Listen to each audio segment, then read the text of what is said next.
আসসালামু আলাইকুম। আজকের ক্লাসে আপনাদের সবাইকে স্বাগত জানাচ্ছি। কেমন আছেন সবাই?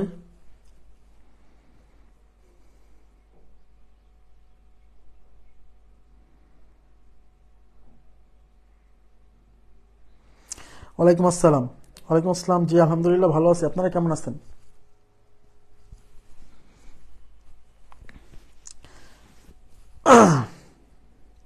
ওয়ালাইকুম আসসালাম। জি শুরু করব। আমি শুরু করে দিব। আজকে আপনাদের পড়াবো হচ্ছে গুণোত্তর ধারা, হ্যাঁ, এবং সমান্তর এবং গুণোত্তর ধারা দুইটা চ্যাপ্টারই দুইটা টপিকই গুরুত্বপূর্ণ। আপনারা আজকে প্রাইমারি পরীক্ষার যে প্রশ্ন আপনারা দেখবেন যে সমান্তর ধারা এবং গুণোত্তর ধারা, মানে ধারা থেকে দুইটা প্রশ্ন আসছে। তার মধ্যে একটা আসছে সমান্তর ধারা থেকে, আর একটা আসছে সমান্তর না গুণোত্তর ধারণা। আমরা গত ক্লাসে পড়াইছি, মানে এই টাইপটা আমরা গত ক্লাসে পড়াইছি। গত ক্লাস না, গত ক্লাসের আগের ক্লাসে, যে একটা এন সংখ্যক ক্রমিক স্বাভাবিক সংখ্যার বর্গের সমষ্টি, জাস্ট সরাসরি সূত্রটা আসছে। তো এই চ্যাপ্টার খুবই গুরুত্বপূর্ণ, এটা এখানে আপনার মানে অবহেলা করার কোনো সুযোগ নাই। হ্যাঁ, আর গুরুত্বপূর্ণ গুরুত্বপূর্ণ টপিক থেকে প্রশ্ন না এসে কম গুরুত্বপূর্ণ টপিক থেকে প্রশ্ন আসছে, খেয়াল করে দেখবেন। কথা কি বুঝছেন? সুতরাং সবই পড়তে হবে, সাজেশন অনুযায়ী পড়লে কিন্তু কাজ হবে না। আবার বলতেছি, যারা সাজেশন পড়ে তারা ধরা খেয়ে গেছে কিন্তু। হ্যাঁ, এই জন্য প্রস্তুতি একবারে নিবেন, একটু সময় লাগবে, বাট প্রস্তুতিটা একদম পারফেক্ট হবে। তারপরে যেখানেই পরীক্ষা দিবেন দেখবেন যে সব জায়গাতেই আপনি কোয়ালিফাই করছেন। হ্যাঁ, আচ্ছা আমরা শুরু করছি। দেখেন, ওয়ালাইকুম আসসালাম। আচ্ছা, এবার আমরা শুরু করছি। দেখেন, গুণোত্তর ধারা। এখন প্রশ্ন হচ্ছে গুণোত্তর ধারা কি? সবাই একটু মনোযোগ দিবেন যে গুণোত্তর ধারা কি। তো তার জন্য আমরা প্রথমে সমান্তর ধারার ব্যাপারটা বলি। কি ছিল বলেন তো? মনে করেন যে 5 plus 8 plus 11 plus up to. আচ্ছা, সমান্তর ধারার বৈশিষ্ট্য কি ছিল? সবাই একটু মনোযোগ দেন প্লিজ, বেসিকটা বোঝাটা খুবই জরুরি। সমান্তর ধারার বৈশিষ্ট্য ছিল কি? যে কোনো পদ এবং তার পূর্ববর্তী পদের বিয়োগফল সব জায়গায় সমান থাকবে, পার্থক্য সমান থাকবে, মানে অন্তর। বিয়োগফল মানে অন্তর বা পার্থক্য। যে কোনো পদ এবং তার পূর্ববর্তী পদের অন্তর সব জায়গায় সমান থাকবে। যেমন 8 থেকে 5 বিয়োগ করলে 3, আবার 11 থেকে 8 বিয়োগ করলে কত?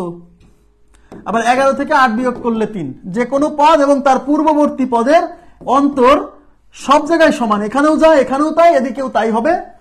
এই জন্য দেখায়নি। হ্যাঁ, এত তো দেখানো সম্ভব না। তাহলে যে কোনো পদ এবং তার পূর্ববর্তী পদের অন্তর বা বিয়োগফল যদি সব জায়গায় সমান হয়, তাহলে এই ধারাকে বলে সমান্তর। সমান অন্তর, যে কোনো পদ এবং তার পূর্ববর্তী পদের অন্তর সমান, এই জন্য নাম হয়েছে সমান অন্তর, একত্রে বলছে সমান্তর ধারা। আচ্ছা আচ্ছা, এখন প্রশ্ন হচ্ছে গুণোত্তর ধারার বৈশিষ্ট্য তাহলে কেমন? দেখেন, কতগুলো সংখ্যা বা কতগুলো পদ যদি পর পর এমন ভাবে সাজানো থাকে যে, আচ্ছা আমি একটা এক্সাম্পল দিচ্ছি। ধরেন এটা হচ্ছে 1,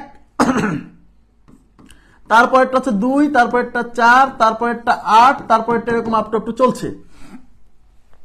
দেখেন এখানে এখানে এই ধারাটা সমান্তর নাকি গুণোত্তর? প্রথমে আপনি যদি চিন্তা করেন এটা সমান্তর ধারা কিনা দেখি তো। এটা থেকে এটা বিয়োগ করেন, তাহলে 2 থেকে 1 বিয়োগ করলে থাকে 1। এখন এইটা থেকে এটা বিয়োগ করেন, 4 থেকে 2 বিয়োগ করলে থাকে 3।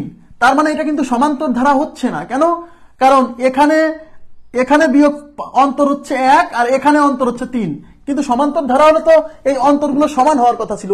সুতরাং এটা সমান্তর ধারা না, তাহলে নিশ্চয়ই এটা অন্য কিছু। তাহলে আর কি হতে পারে? আর হতে পারে আমাদের গুণোত্তর ধারা। এখন গুণোত্তর ধারার বৈশিষ্ট্য কি দেখেন, সবাই মনোযোগ দিন। গুণোত্তর ধারার বৈশিষ্ট্য হচ্ছে যে কোনো পদ এবং তার পূর্ববর্তী পদের অনুপাত সমান হবে। তাহলে সমান্তর ধারা কি? যে কোনো পদ এবং তার পূর্ববর্তী পদের বিয়োগফল সব জায়গায় সমান। আর গুণোত্তর ধারার ক্ষেত্রে যে কোনো পদ এবং তার পূর্ববর্তী পদের অনুপাত সব জায়গায় সমান। তাহলে এখানে এই পদের সাথে এই পদের অনুপাত নেন, তাহলে এই পদ হচ্ছে 2 আর এই পদ হচ্ছে 1, তাহলে 2/1। তার মানে এই পদের সাথে এই পদের অনুপাত হচ্ছে 2। এখন এই পদের সাথে এই পদের অনুপাত নেন, তাহলে এটা হচ্ছে 4 আর এই পদ হচ্ছে 2, তাহলে 4 কে 2 দিয়ে ভাগ করলে 2। আবার এই পদের সাথে এই পদের অনুপাত নেন, এখানে হচ্ছে 8, এখানে হচ্ছে 4, 8/4 তাও 2। তার মানে দেখেন যে কোনো পদ এবং তার পূর্ববর্তী পদের এই অনুপাতটা কিন্তু দেখেন সব জায়গায় কত? 2। যখন এই বৈশিষ্ট্যটা মেইনটেইন করবে যে কতগুলো সংখ্যা যদি পরপর এমন ভাবে সাজানো থাকে যে যে কোনো পদ এবং তার পূর্ববর্তী পদের অনুপাত যদি সব জায়গায় সমান হয়, তাহলে সেই ধারাকে বলে গুণোত্তর ধারা। ব্যাস, সেই ধারাকে বলে না। শুক্রবারে তো আমাদের ক্লাস, এদিকে তাকান, শুক্রবারে তো আমাদের ক্লাস অফ ডে, শুক্রবারে তো আমাদের ক্লাস থাকে না সাধারণত। গতকাল যেহেতু ক্লাসটা নিতে পারিনি সেই ক্লাসটা নিচ্ছি, রাতে তো ক্লাস নেই। হ্যাঁ, তাহলে কথা কি বুঝতে পারছেন? তাহলে গুণোত্তর ধারার বৈশিষ্ট্য কি? যে কোনো পদ এবং তার পূর্ববর্তী পদের অনুপাত সব জায়গায় সমান। যদি এইটা মেইনটেইন করে তাহলে এই সংখ্যাগুলো কোন ধারায় আছে? গুণোত্তর ধারায় আছে। খুবই গুরুত্বপূর্ণ কথা। এবং যে কোনো পদ এবং তার পূর্ববর্তী পদের এই অনুপাতকে বলা হয় সাধারণ অনুপাত। খুবই গুরুত্বপূর্ণ কথা, সাধারণ অনুপাত। সাধারণ অনুপাত, কমন রেশিও, কমন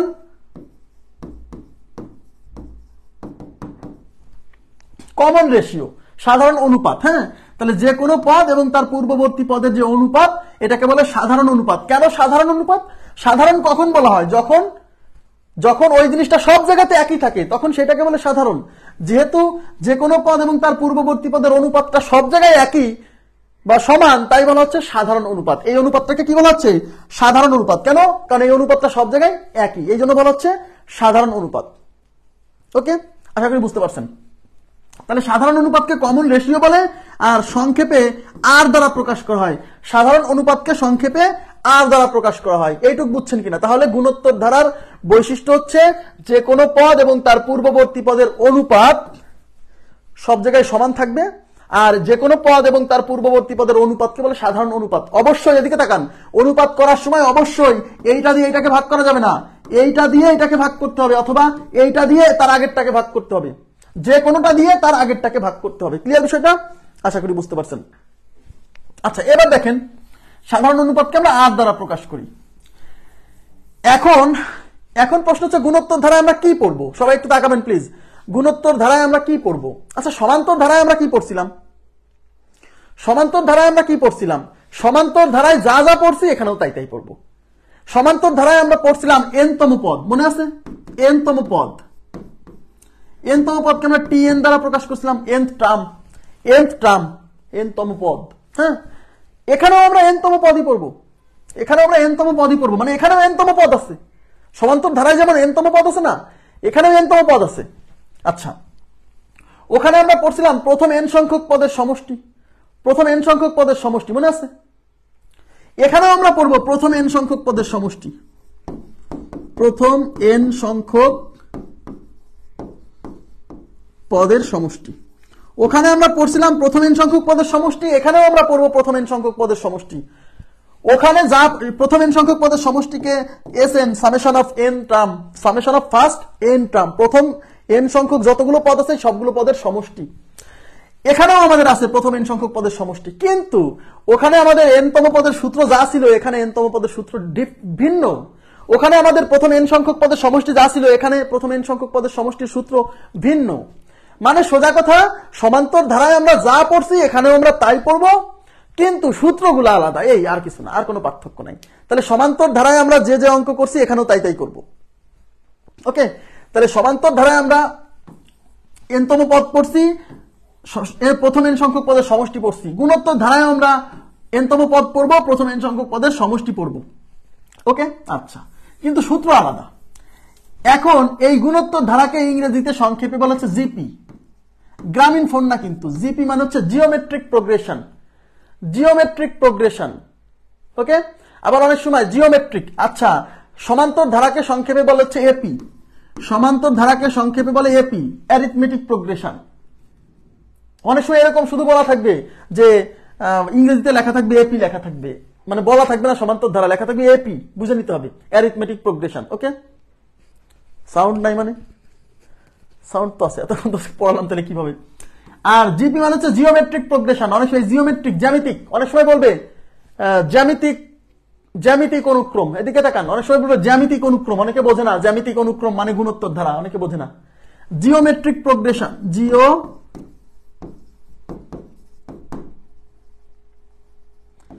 প্রোগ্রেশন, এই যে জিওমেট্রিক প্রোগ্রেশন, জ্যামিতিক অনুক্রম।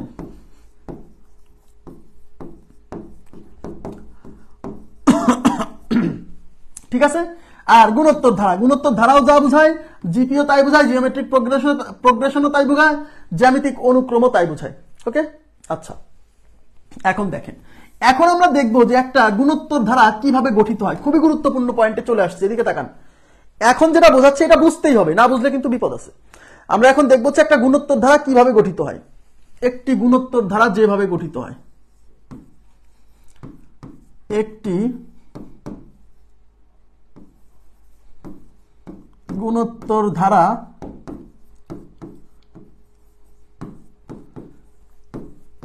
যেভাবে গঠিত হয়। আপনাদের মনে আছে সমান্তর ধারা কিভাবে গঠিত হয়? একটা সমান্তর ধারা কিভাবে গঠিত হতো?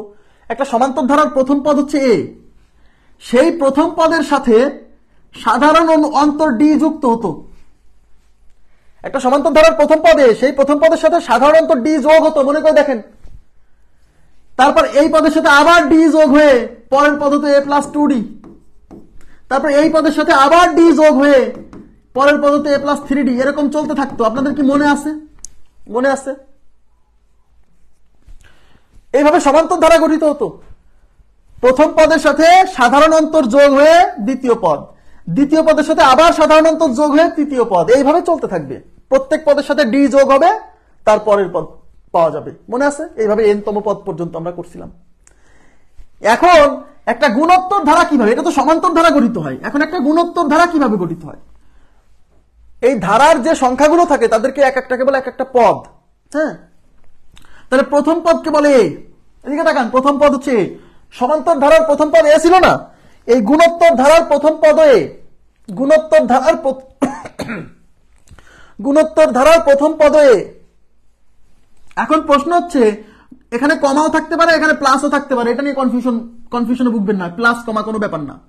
এখন পরের পদ কত হবে? এদিকে তাকান, এদিকে প্লিজ মনোযোগ দেন। সমান্তর ধারার ক্ষেত্রে প্রথম পদের সাথে আমরা যোগ করছিলাম কি? ডি। ডি ডি যোগ করে দ্বিতীয় পদ পাইছিলাম, রাইট? বাট গুণোত্তর ধারার ক্ষেত্রে নামই আছে গুণোত্তর, গুণ। নামই হলো গুণোত্তর মানে গুণ। কথা কি বুঝছেন? নামই হচ্ছে গুণোত্তর মানে গুণ। মানে এই প্রথম পদের সাথে কিছু একটা গুণ করে আমরা দ্বিতীয় পদ পাবো। সেই কিছু একটা কি জানেন? এই প্রথম পদের সাথে কিছু একটা যোগ করবো না। এদিকে তাকান, সমান্তর ধারার ক্ষেত্রে প্রথম পদের সাথে কিছু একটা যোগ করে পরের পদ, সেই কিছু একটার নাম ছিল সাধারণ অন্তর। আর গুণোত্তর ধারার ক্ষেত্রে প্রথম পদের সাথে কিছু একটা গুণ করে তার পরের পদ। এখন এই প্রথম পদের সাথে কিছু একটা যে গুণ করব, সেই কিছু একটা কি? সেটা কি? সেটা হলো সাধারণ অনুপাত। সেটা হলো সাধারণ অনুপাত। অঙ্কগুলা করতে মজা লাগবে, আগে শুধু থিওরি বোঝেন। সাধারণ অনুপাত কি? আর না, আর না। তার মানে এই প্রথম পদের সাথে এই সাধারণ অনুপাত আর এর মানটা গুণ করে আমরা দ্বিতীয় পদ পাবো। ইয়েস। তার মানে এই এর সাথে আমরা আর গুণ করব। তাহলে এর সাথে যদি আর গুণ করি তাহলে এ ইন্টু আর মানে কি এ আর না? এই এ আর হলো দ্বিতীয় পদ। এবার এই দ্বিতীয় পদের সাথে আবার আমরা আর গুণ করব। যেমন সমান্তর ধারার ক্ষেত্রে প্রত্যেক পদের সাথে ডি যোগ করে পরের পদ পাইছিলাম। আর এখানে হলো কোন পদের সাথে আর গুণ করে তার পরের পদ। কথা বুঝছেন? তাহলে এই দ্বিতীয় পদের সাথে আবার আমরা আর এর মান গুণ করব, তাহলে তৃতীয় পদ পাবো। তাইলে এদিকে তাকান, এদিকে। তাহলে দ্বিতীয় পদ হচ্ছে এ আর। এই এ আর এর সাথে আমি কি গুণ করব? এই এ আর এর সাথে আবার আর গুণ করব। আর আর আর মিলে কি হবে? A R square. এই এ আর স্কয়ার কি? এটা হলো তৃতীয় পদ। প্লাস এইবার এই তৃতীয় পদের সাথে আবার আর গুণ করে পাবো চতুর্থ পদ। তার মানে এই এ আর স্কয়ারের সাথে এই এ আর স্কয়ারের সাথে আমি কি গুণ করব? আবার আমি আর এর মান গুণ করব। মানে সোজা কথা, কোন একটা পদ আছে, সেই পদের সাথে আর গুণ করে পরের পদ, আবার ওই পদের সাথে আর এর মান গুণ করে আবার পরের পদ। এই আর স্কয়ার আর আর মিলে হবে আর কিউব। তাহলে এ আর কিউব। তার মানে এর পরের পদটা হচ্ছে এ আর কিউব। কথা কি বুঝাইতে পারতেছি? এইবার এইটার সাথে আবার আমরা আর এর মান গুণ করে তারপরের পদ। তাহলে এ আর কিউবের সাথে আর গুণ করব, এ আর কিউব এর সাথে গুণ করব আর। এই দুটা, এই আর কিউব আর গুণ করে হবে আর টু দি পাওয়ার 4। তার মানে এর পরের পদ হবে A R to the power 4। এরকম চলতে থাকবে, যেহেতু এটা একটা অনুক্রম বা ধারা, এরকম চলতে থাকবে, এরকম চলতে থাকবে। সবাই মনোযোগ দেন প্লিজ, খুবই গুরুত্বপূর্ণ জায়গায় চলে আসছি। এরকম চলতে চলতে, আচ্ছা এটা হচ্ছে প্রথম পদ, এটা হচ্ছে দ্বিতীয় পদ। দ্বিতীয় পদ মানে T2। এই যে T2, T2 কেন? Second term. এটা হচ্ছে তৃতীয় পদ মানে T3। T3 মানে থার্ড টার্ম, তৃতীয় পদ। টিতে টার্ম মানে পদ, কথা কি বুঝছেন? আচ্ছা, এই a r to the power 4 এটা কি t4, মানে এটা চতুর্থ পদ, এটা কি পঞ্চম পদ t5। আচ্ছা, এরকম পদ বাড়তে বাড়তে দ্বিতীয়, তৃতীয়, চতুর্থ, পঞ্চম, এরকম ষষ্ঠ, সপ্তম, এরকম যেতে যেতে n-তম পদ পাবো না আমরা। এদিকে দেখেন, তাহলে এখানে আমরা n-তম পদ পাবো না n-তম পদ, এখানে n-তম পদ পাবো না। তো n-তম পদে কি হবে, n-তম পদের মানটা কেমন হবে? এদিকে তাকান, সবাই মনোযোগ দেন। দেখেন প্রত্যেক পদে কিন্তু শুরুতে এ আছে, দেখেন প্রত্যেক পদে কিন্তু শুরুতে এ আছে, তার মানে ওইদিকে n-তম পদেরও শুরুতে এ থাকবে, কারণ প্রত্যেকটা পদেই যেহেতু শুরুতে এ আছে, তার মানে ওদিকে যত পদই আনেন সেখানেও শুরুতে এই থাকবে। এইবার এর পাশে যে জিনিসটা আছে সেইটাকে খেয়াল করেন, এইটা কত নাম্বার পদ? এটা 4 নাম্বার পদ। দেখেন গুণে দেখেন, 1 2 3 4, এই যে t4, 4 নাম্বার পদে আর এর উপরে পাওয়ার 3, খেয়াল করছেন? 4 নাম্বার পদে আর এর উপরে পাওয়ার 3, এটা হলো 5 নাম্বার পদ। 5 নাম্বার পদে আর এর উপরে পাওয়ার 4, এটা হলো 3 নাম্বার পদ। 3 নাম্বার পদে আর এর উপরে পাওয়ার 2, তার মানে হলো ভাইয়া যততম পদ আর এর উপরে তার চেয়ে 1 কম, যততম পদ আর এর উপরে তার চেয়ে 1 কম।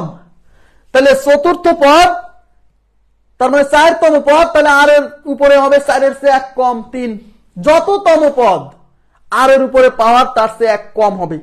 তাহলে পঞ্চম পদে আর এর উপরে পাওয়ার হবে 5 এর চেয়ে 1 কম, তাই 4। আমি কি বুঝাইতে পারছি বিষয়টা? তার মানে হলো এটা কি n-তম পদ না? এটা কি n-তম পদ? এই যে n-তম পদ। n-তম পদ বাংলা লেখার সময় নেই আমাদের, n-তম পদ এতখানি বাংলা লেখার সময় আছে আমাদের, এই জন্য আমরা n-তম পদ না লিখে লিখতেছি tn, মানে n-তম পদের মানটাকে আমি tn দ্বারা প্রকাশ করতেছি, nth টার্ম। তাহলে বলেন যততম পদ আর এর উপরে তার চেয়ে 1 কম না পাওয়ার, তাহলে n-তম পদ, তাহলে আর এর উপরে হবে n এর চেয়ে 1 কম, তাই আমাদের আর এর উপরে পাওয়ার হলো n-1। আমার কথা কি বুঝাইতে পারছি? বুঝছেন? তার মানে গুণোত্তর ধারার n-তম পদ হচ্ছে a r to the power n-1। ওই সূত্রটা আমাদের মনে রাখতে হবে, কেন পরীক্ষায় ওই সূত্র থেকে প্রশ্ন আসছে প্রচুর। তাহলে সমান্তর ধারার n-তম পদ যেমন a plus n-1 into d, তেমনই গুণোত্তর ধারার n-তম পদ হচ্ছে a r to the power n-1। Clear বিষয়টা? ক্লিয়ার? ইয়েস। তার মানে আমরা গুণোত্তর ধারা, একটা গুণোত্তর ধারা কেমনে গঠিত হয়, এই যে এটা কিন্তু একটা গুণোত্তর ধারা, এই যে এটা একটা গুণোত্তর ধারা, জিওমেট্রিক প্রোগ্রেশন। তাহলে গুণোত্তর ধারা জেনারেল ফর্ম, এটা হলো গুণোত্তর ধারার জেনারেল ফর্ম। ক্লিয়ার বিষয়টা? আচ্ছা, তাহলে আমরা কি শিখলাম? গুণোত্তর ধারার n-তম পদ হচ্ছে a r to the power n-1, very much important. তাহলে অতএব গুণোত্তর ধারার n-তম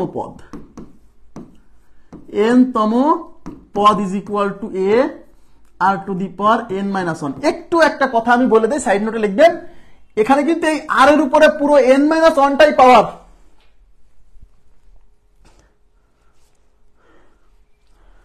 আচ্ছা, এই r এর উপরে কিন্তু n-1 পুরোটাই পাওয়ার, n-1 পুরোটাই r এর উপরে পাওয়ার। অনেকে এইভাবে লেখে, ভুল করে লেখে এরকম, এটা কিন্তু ভুল, এরকম লিখবেন না কিন্তু।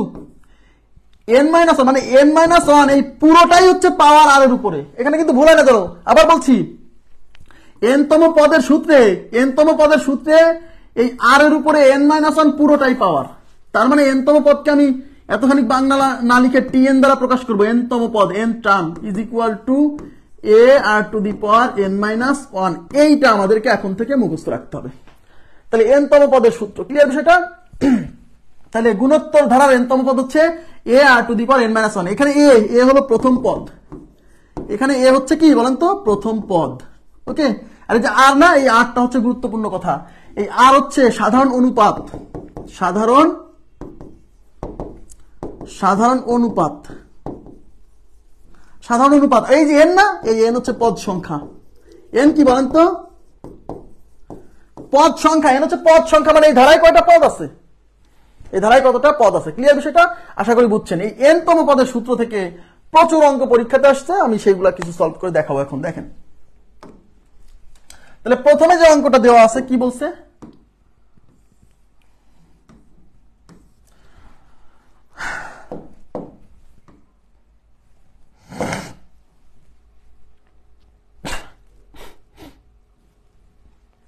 দেখেন 2 1 হাফ 1/4 1/8 আপ টু ধারাটির 12তম পদ কত। এখন এই ধারাটা সমান্তর নাকি গুণোত্তর এটা চেক করে নিতে পারেন, দেখেই বোঝা যাচ্ছে গুণোত্তর ধারা। দেখেন এদিকে 2 4 আর ডাবল ডাবল করে বাড়তেছে। আর যদি বুঝতে অসুবিধা হয় প্রথমে আপনি এটা থেকে এটা বিয়োগ করবেন, 1 থেকে 2 বিয়োগ করলে -1, হাফ থেকে 1 বিয়োগ করলে -হাফ, তার মানে সমান হচ্ছে না, সুতরাং এটা একটা গুণোত্তর ধারা। কততম পদ? 12তম পদ। 12তম পদ মানে T12 কথা কি বুঝতে পারছেন? আর এই যে a হলো 2, এখানে a ইজ ইকুয়াল টু 2। যাই বের করেন না করেন n তম পদ বের করতে গেলে আপনার সাধারণ অনুপাত, এদিকে তাকান, সাধারণ অনুপাত r, এই r এর মান ছাড়া অঙ্ক করা যাবে না, r এর মান আপনাকে বের করতেই হবে। তাহলে প্রথমে আপনি r এর মান বের করেন, তাহলে r বের করার সময় আপনি এইটা দিয়ে এটাকে ভাগ করেন, এইটা দিয়ে এটাকে ভাগ করলে হবে, এইটা দিয়ে এটাকে ভাগ করেন, তাহলে এইটা দিয়ে এটাকে ভাগ করলে 1/2, তার মানে r এর মান হচ্ছে হাফ। এখন কততম পদ চাইছে? 12তম পদ মানে T12। এখন n তম পদের সূত্র কি বলেন তো? n তম পদের সূত্র হচ্ছে a r to the power n - 1, n মানে যে 12, তাহলে 12 - 1, ক্লিয়ার? তাহলে a r টু দি পাওয়ার 11। এখন a মানে হচ্ছে এই যে 2 ইনটু এই r এর মান কিন্তু হাফ, তাহলে এখানে বসালাম হাফ, তার উপরে পাওয়ার হচ্ছে 11। এখন বলেন এটা হচ্ছে 2, এই 11 কার উপরে আছে? এই 11 1 এর উপরও আছে, এই 11 2 এর উপরও আছে। এখন 1 এর উপরে 11 দিলে পরে একই হবে, কারণ 1 এর উপরে যত বড় পাওয়ারই দেন 1, আর এই 11টাই 2 এর উপরে দিলে 2 টু দি পাওয়ার 11। এখন একটু তাকান, এটা হচ্ছে 12তম পদ। এখন নিচে আছে 11টা 2 আর এখানে একটা 2, এই 11টা 2 থেকে একটা 2 যদি কেটে দেয় তাহলে নিচে থাকবে 10টা 2, তার মানে উপরে আছে হচ্ছে 1, আর এই 11টা 2 থেকে একটা 2 চলে গেলে নিচে হচ্ছে 10টা 2 মানে 2 টু দি পাওয়ার 10। এইটাই আমাদের উত্তর, বাট এইভাবে অপশন থাকার সম্ভাবনা কম। এটাই আমাদের উত্তর, বাট এইভাবে অপশন থাকার সম্ভাবনা কম। এই 2 টু দি পাওয়ার 10 কে ভেঙে লেখছে ওরা 1024, তার মানে 1/1024, এটাই আমাদের উত্তর। কথা কি বুঝছেন? 1/1024 এটা উত্তর। এখন 2 টু দি পাওয়ার 10 মানে যে 1024, এটা না বুঝলে কি করবেন? এই 2 টু দি পাওয়ার 10 কে আপনি ভেঙে লিখবেন। এই 2 টু দি পাওয়ার 10 কয়টা 2? 10টা 2, আপনি লিখলেন 2 cube into 2 cube into 2 square, সুবিধার জন্য। আচ্ছা, ইনটু 2 কিউব ইনটু 2 স্কয়ার। আচ্ছা 2 এইভাবেই থাকে। তার মানে এখানে দেখেন 3টা 2 3টা 2 3টা 2, এগুলো 9টা 2 আর একটা 2, 10টা 2, ঠিক আছে? 2 কিউব মানে 8, 2 কিউব মানে 8, 2 কিউব মানে 8 ইনটু 2, 8 8 8, 8 আর 3টা 8 গুণ করা মানে 8 কিউব, আর 8 কিউব মানে 512 ইনটু কত? 2, এই 2 দিয়ে 512 হচ্ছে 1024। যদি 8 কিউব মানে 512 মনে না থাকে, 8 8 64, তাকে 8 দিয়ে গুণ করবেন, তাকে 2 দিয়ে গুণ করবেন, ব্যাস। ক্লিয়ার হয়েছে কি বিষয়টা? খুবই সিম্পল। হ্যাঁ, এখন দেখেন আমি আবার বলছি, আপনাকে যততম পদ বের করতে বলুক, আর এর মান বের করা ছাড়া অঙ্ক হবে না। যেমন সমান্তর ধারায় ডি এর মান বের করা ছাড়া অঙ্ক সমাধান করা যায় না সাধারণত, তেমনি গুণোত্তর ধারার অঙ্ক সলভ করতে গেলে যাই বলুক না কেন, এই আর এর মানটা খুব গুরুত্বপূর্ণ, এই আর এর মান বের করতে হবে আগে। ক্লিয়ার হয়েছে বিষয়টা? ওকে, এবার দেখেন এই অঙ্কটা যদি আপনি এমনিতেও চিন্তা করেন তাও সলভ করে ফেলতে পারবেন। কিভাবে দেখেন, এখানে প্রথমে আছে 2, তারপরে 1, তারপরে হাফ, তারপরে 1/4, তারপরে 1/8। দেখেন এখানে কি হচ্ছে, অর্ধেক হয়ে যাচ্ছে। দেখেন 2 এর অর্ধেক হাফ, হাফের অর্ধেক 1/2, 1/2 এর অর্ধেক 1/4, 1/4 এর অর্ধেক 1/8। তার মানে দেখছেন নিচে 4 থেকে 8 হয়ে গেছে, 2 থেকে 4, 4 থেকে 8। তাহলে এরপরে উপরে কিন্তু 1ই আছে, দেখেন উপরে 1, তার মানে উপরে 1ই থাকবে, এই 8 এর ডাবল হয়ে যাবে 16, তারপর উপরে 1ই থাকবে, 16 ডাবল হয়ে যাবে 32, উপরে 1ই থাকবে, 32 এর ডাবল হয়ে যাবে 64, উপরে 1ই থাকবে, 64 ডাবল 128, উপরে 1ই থাকবে, 128 এর ডাবল 256, উপরে 1ই থাকবে, 256 ডাবল 512, উপরে 1ই থাকবে, 512 ডাবল 1024। ঠিক আছে, দেখেন গুণে দেখেন 1 2 3 4 5 6 7 8 9 10 11 12, এই যে 12তম পদ, মানে এরকম আগায় যেতে যেতে 12তম পদে পাবেন হচ্ছে 1/1024।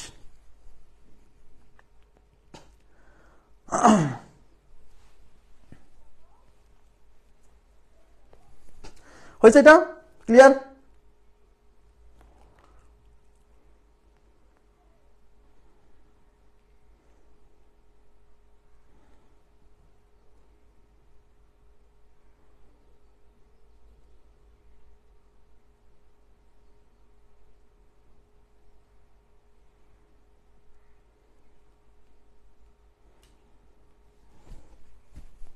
আচ্ছা, এবার দেখেন পরবর্তী প্রশ্নে যাচ্ছি।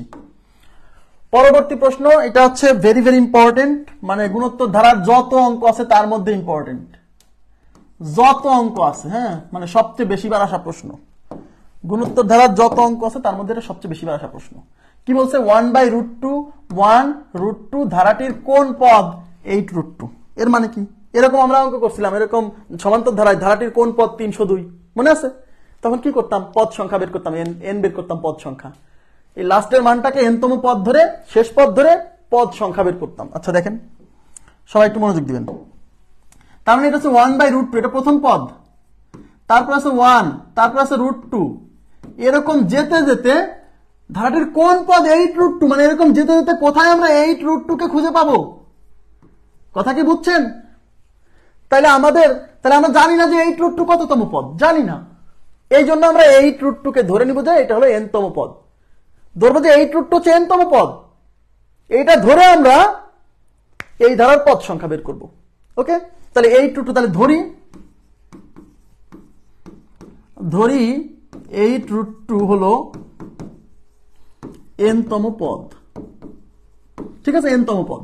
তার মানে এই 8√2 কে এনতম পদ ধরবো, তো এনতম পদ মানে tn, তাহলে tn ইজ ইকুয়াল টু 8√2। আর এই tn মানে এনতম পদের সূত্র কি? a(r⁻n−1 is equal two 8√2। এটাকে সমাধান করে এখন আমরা n এর মান বের করে ফেলবো। n বেরোলে কি বেরোবে? এই ধারার পদ সংখ্যা বেরোবে। এই ধারার কি বেরোবে? পদ সংখ্যা বেরোবে। ওকে, দেখি আগে, সলভ করি আগে। এর মান কত? এর মান হচ্ছে যে প্রথম পদ, এর মান হচ্ছে 1/√2। এই আর এর মান কত? আর এর মান বের করেন, আর এর মান বের করেন। আর ইকুয়াল টু কি? যে কোনো পদ থেকে তার আগের পদ ভাগ দিতে হবে। এইটা দিয়ে এটাকে ভাগ করেন, সহজ হবে।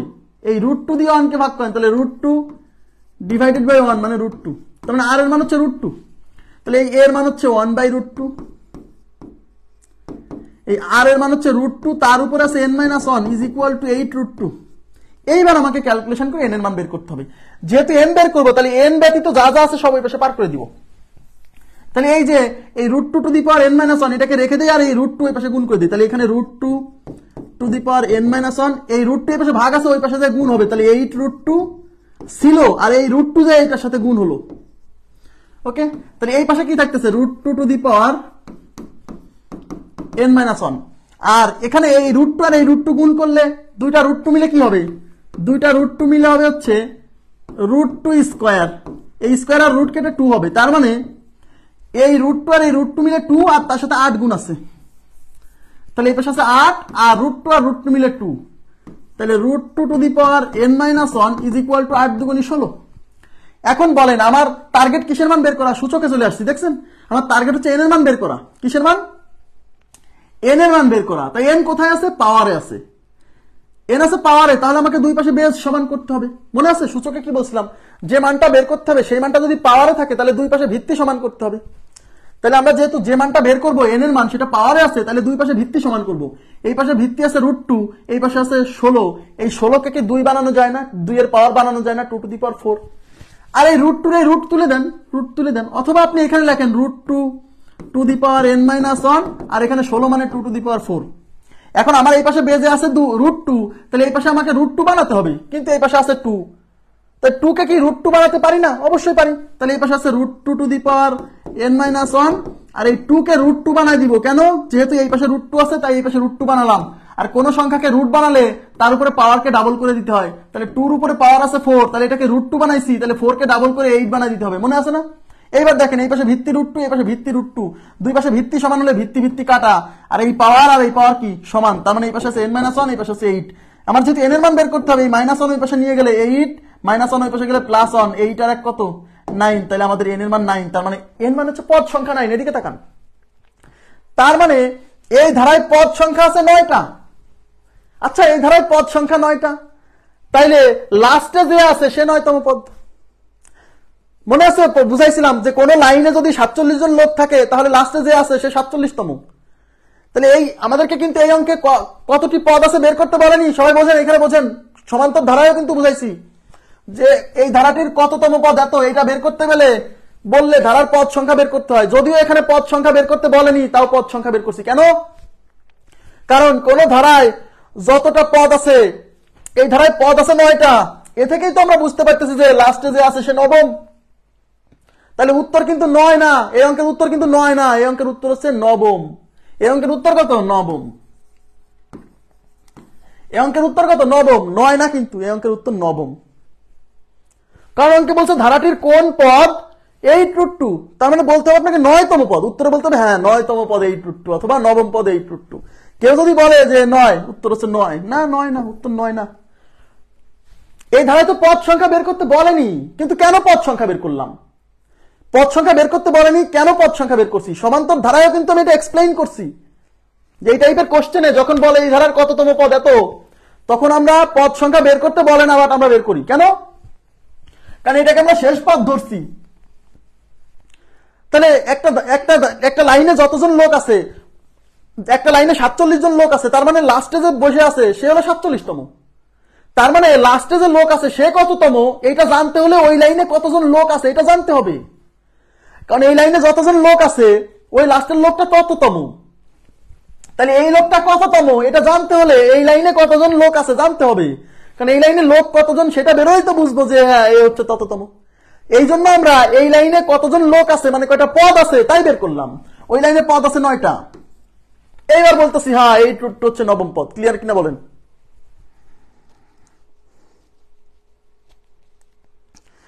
কথা বুঝছেন কিনা বলেন প্লিজ, কাইন্ডলি এটা বলেন যে এই ধারায় কিন্তু কোথাও বলে নাই পদ সংখ্যা বের করেন, তাও পদ সংখ্যা বের করছি। এই জায়গাটা ক্লিয়ার কিনা বলেন? এই জায়গাটা ক্লিয়ার না হলে কিন্তু সমস্যা। এই অঙ্কে কোথাও বলে নাই যে পদ সংখ্যা বের করেন, তাও আমরা পদ সংখ্যা বের করতেছি। কেন? কারণ এই ধারায় পদ সংখ্যা যতটি, এই শেষের পদটা তততম। এই জন্য তো পদ সংখ্যা বের করতে পারলেই তো বলে দিব যে আচ্ছা এটা, আচ্ছা এখানে 9টা পদ আছে, হ্যাঁ তাহলে ও নবম। নবম। তাহলে এই ধারায় পদ সংখ্যা বের করতে বলেনি, তাও পদ সংখ্যা বের করছি। কেন? কারণ লাস্টে যে লোকটা দাঁড়ায় আছে সে কততম এটা জানতে হলে পদ সংখ্যা কত জানতে হবে। কারণ এখানে পদ সংখ্যা যত, লাস্টের লোকটা তততম। ওকে, আচ্ছা এবার আমরা চলে যাচ্ছি পরবর্তী প্রশ্নে। এটা মুখস্থ রাখতে পারেন, অনেকবার আসছে এই প্রশ্ন। Next question. নেক্সট কোশ্চেনে কি বলছে দেখেন। নেক্সট কোশ্চেনে বলছে, শোনেন আর একটা জিনিস দেখাই। এখানে কিন্তু আপনি এইভাবে সমাধান না করে অন্যভাবেও সমাধান করতে পারেন। দেখেন এখানে আছে √2, এই √2 কে আমি যদি লিখি 2⁻½ লেখা যাবে না? তার উপরে n-1, আর এই 16 কে লিখবো 2⁻4। এবার পাওয়ারে পাওয়ারে গুণ হয়, তাহলে এখানে কি হচ্ছে 2⁻, এই হাফের সাথে n-1 ইন্টু হচ্ছে হাফ গুণ হবে, গুণ হলো ইজ ইকুয়াল টু 2⁻4। এবার এই পাশে বেস 2, এই পাশে বেস 2, দুই পাশে বেস সমান, বেস বেস কাটা। তাহলে এই পাশে পাওয়ার হচ্ছে n-1 ইন্টু হাফ,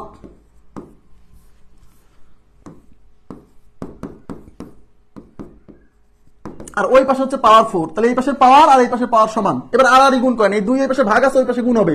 তাহলে এই পাশে দেখবে n-1 আর এই পাশে 4 দুগুণী 8। তাহলে n ইকুয়াল টু এই -1 ওই পাশে গেলে এই 8 এর সাথে -1 যোগ হবে, তার মানে n is equal two 9। Clear? বিষয়টা এইভাবে সলভ করতে পারেন। ওকে, এবার নেক্সট কোশ্চেনে চলে যাচ্ছি।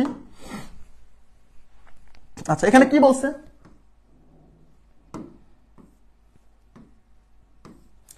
দেখেন ওই একই টাইপের কোশ্চেন, শুধু একটু খেয়াল রাখেন মাঝে প্লাস মাইনাস আছে কিন্তু।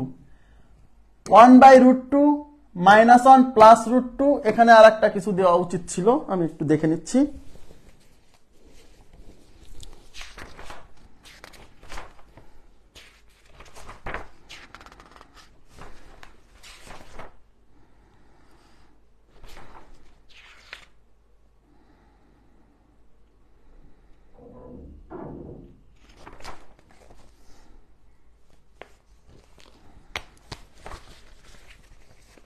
এখানে মাইনাস হবে,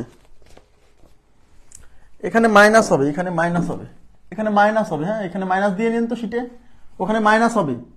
এই √2 পরে মাইনাস, এই যে এখানে প্লাস, এখানে মাইনাস, এখানে প্লাস, এখানে মাইনাস। হ্যাঁ এটা √2 পরে প্লাস, সরি মাইনাস হবে, এটা খেয়াল করেন। আচ্ছা তাহলে বলছে ধারাটির কোন পদ 8√2, তার মানে একই জিনিস। তাহলে আমরা কি করব, তার মানে প্রথম পদ হচ্ছে 1/√2, দ্বিতীয় পদ হচ্ছে -1, এই যে দ্বিতীয় পদ হচ্ছে -1, দেখেন -1, তৃতীয় পদ হচ্ছে +√2, চতুর্থ পদে আবার মাইনাস শুরু হয়েছে, এরপরে ডট ডট, এরকম যেতে যেতে 8√2 কে কোথায় খুঁজে পাওয়া যাবে, 8√2 কে কোথায় খুঁজে পাওয়া যাবে। তাহলে আমি কি বলছি, যখন বলবে যে ধারাটির কোন পদ এরকম একটা, কোন পদ এত এরকম চাইবে, তখন এই শেষ পদটাকে মানে ওইটাকে আমরা কি n তম পদ ধরে সমাধান করে n এর মান বের করতে হবে, সবসময় একই। তাহলে আমাদের ধরে নিতে হবে ধরি 8√2 হচ্ছে n তম পদ। তাহলে কি লিখবেন, ধরি 8√2 n তম পদ। তার মানে n তম পদ কি tn না, তার মানে tn ইজ ইকুয়াল টু 8√2। এখন এই n তম পদের সূত্র কি, a r to the power n minus 1 is equal two 8√2। Clear? এই অঙ্ক সমাধান করতে a এর মান লাগবে, a মানে কত, এই যে 1/√2। এই অঙ্ক সমাধান করতে r এর মান লাগবে, r মানে কত, r ইজ ইকুয়াল টু এইটা দিয়ে এটা ভাগ করেন, তাহলে সুবিধা হবে, এটা দিয়ে এটা। তাহলে এটা হচ্ছে √2, এটা কিন্তু 1 না, এটা -1, এই -1 এটা কিন্তু খেয়াল রাখতে হবে, এটা কিন্তু -1, কারণ এই জিনিসটা আসলে এরকম আছে 1/√2 প্লাস -1 এইভাবে আছে, কথা কি বুঝছেন? তো এটা -1 দিয়ে এটাকে ভাগ করলে এটা r ইকুয়াল টু হচ্ছে -√2, আর এর মান -√2, কথা কি বুঝছেন? এবার বসান, তাহলে এর পরিবর্তে বসাবেন 1/√2, এই r এর মান বসাবেন হচ্ছে -√2, তার উপর হচ্ছে n-1 ইজ ইকুয়াল টু 8√2। এবার ক্যালকুলেশন করে n এর মান বের করতে হবে। দেখেন, যেহেতু n এর মান বের করবো, তাহলে n সম্বলিত রাশি রেখে দিব, বাকিগুলো পার করে দিব।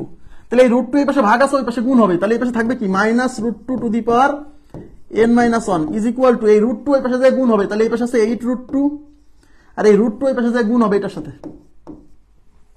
ওকে, এবার দেখেন, তাহলে এই পাশে থাকতেছে -√2 two the power n-1 is equal two, ওই পাশে এই √2 আর এই √2 গুণ করলে হবে 2, তার সাথে 8 গুণ করলে হবে 16।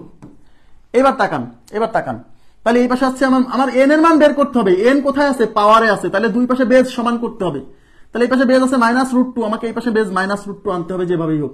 আচ্ছা, √2 আনতে না পারি, 2 তো আনতে পারবো, দেখেন কিভাবে। তাহলে এটা আমি হচ্ছে -√2, তার উপরে আছে হচ্ছে n-1, আর 16 কে লিখবো 2 টু দি পাওয়ার 4। কিন্তু আমার এই পাশে আছে √2, এই পাশে √2 লাগবে, তো এটা হচ্ছে -√2, তার উপর হচ্ছে n-1, আর এই 2 কে আমি √2 লিখবো, তাহলে এই পাওয়ারকে ডাবল বানায় দিতে হবে। এগুলো আমরা সূচকে শিখছি, কোন সংখ্যার উপরে রুট নিয়ে আসলে পাওয়ার এখানে যা থাকবে তার ডাবল হয়ে যাবে।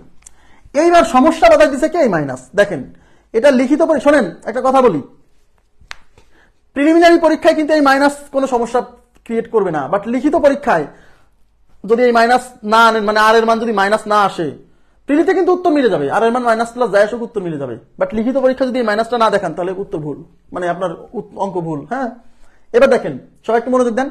তাহলে এই পাশে মাইনাস আছে, বাট এখানে মাইনাস নাই, কিন্তু আমরা কখন এই দুই পাশে ভিত্তি সমান হলেই তো পাওয়ার সমান লিখতে পারি।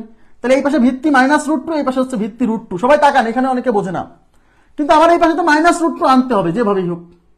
তাহলে আমি কি করব, আমি লিখবো এটা হচ্ছে -√2 টু দি পাওয়ার n-1, এখানে মাইনাস নাই, আমি মাইনাসটা নিয়ে আসবো,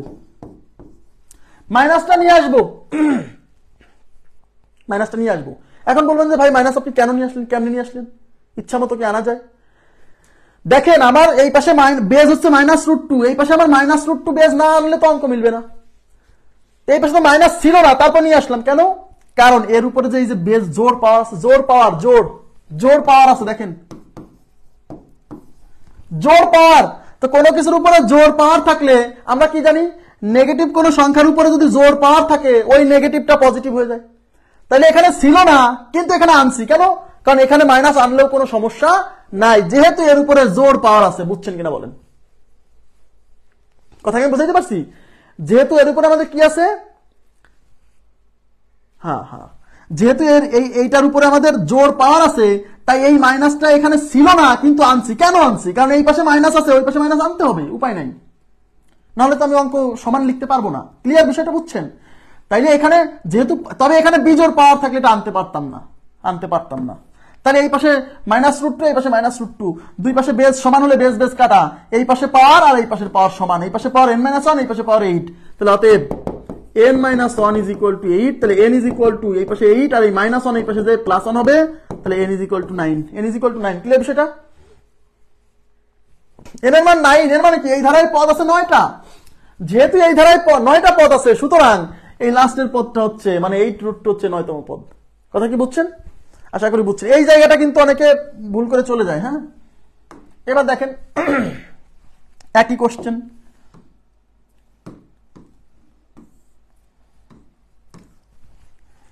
এখানে ধারাটা কেমন, 1/√3 -1 প্লাস √3, এখানে আবার মাইনাস, এই মাইনাসটা কিন্তু দিয়ে নেবেন, এখানে মাইনাস নাই, মাইনাস দিবেন। ধারাটির কোন পদ এই 81√3, ধারাটির কোন পদ 81√3। ঠিক আছে?